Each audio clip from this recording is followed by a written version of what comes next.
தயாள குணம் உள்ளவர்கள். ஸ்டெத்தஸ்கோப்பை மருத்துவர்கள் உபயோகித்து மனிதர்கள் மற்றும் மிருக ஜீவன்களின் இருதயம், நுரையீரல் சத்தங்களை கேட்டு தகுந்த சிகிச்சை கொடுக்கின்றார்கள். மேலும் ஸ்டெத்தஸ்கோப்பை உபயோகித்து மார்பு நோயுள்ள நோயாளிகளுக்கு ஏற்ற சிகிச்சை வழங்கப்படுகிறது. 1816 ஆண்டில், அதாவது 200 ஆண்டுகளுக்கு முன், பிரெஞ்சு மருத்துவர் டாக்டர் ரெனே தியோஃபிலே என்பவர் ஸ்டெத்தஸ்கோப்பை கண்டுபிடித்தார். அவர் ஒரு நல்ல கிறிஸ்துவ மருத்துவராக பணி செய்து வந்தார். ஸ்டெத்தஸ்கோப்பை அவர் கண்டுபிடிப்பதற்கு ஒரு உன்னதமான காரணம் உண்டு. அவர் அதை கண்டுபிடிப்பதற்கு முன், அந்த காலத்தில் மருத்துவர்கள் நோயாளிகளின் இதய துடிப்பின் நிலை மற்றும் இதயம், நுரையீரல் சத்தங்களை கேட்பதற்கு நோயாளிகளின் மார்பு மீது சாய்ந்து தங்கள் காதுகளை நெருக்கமாக அங்கே வைத்து சத்தத்தை அறிந்து கொள்வது வழக்கமாக இருந்தது.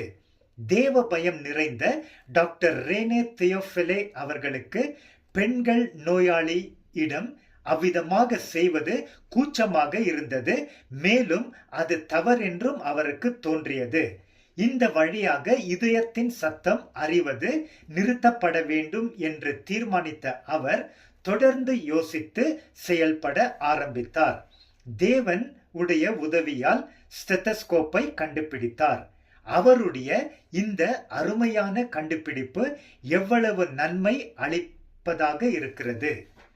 பிரியமானவரே, தேவ பயம் நிறைந்த டாக்டர் ரெனே தியோஃபிலே போன்ற சில உண்மையான மனிதர்கள் உன்னதமான யோசனைகளால் நிறைந்து நன்மை செய்து வருவதை இந்த காலத்திலும் சில நேரம் கவனிக்கின்றோம். நம் தியானத்திற்கு ஏற்ற சத்தியவேத வசனங்களை பார்ப்போம்.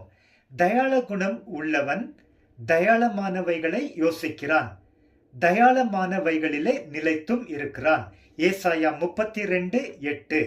நீதிமான்களுடைய நினைவுகள் நியாயமானவைகள். நீதிமொழிகள் 12:5. தீமையை யோசிக்கிறவர்கள் தவறுகிறார்கள் அல்லவோ, நன்மையை யோசிக்கிறவர்களுக்கோ கிருபையும் சத்தியமும் உண்டு. நீதிமொழிகள் 14:22.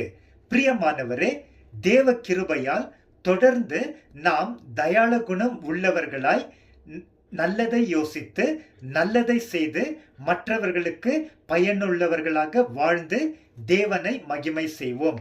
ஆமென்.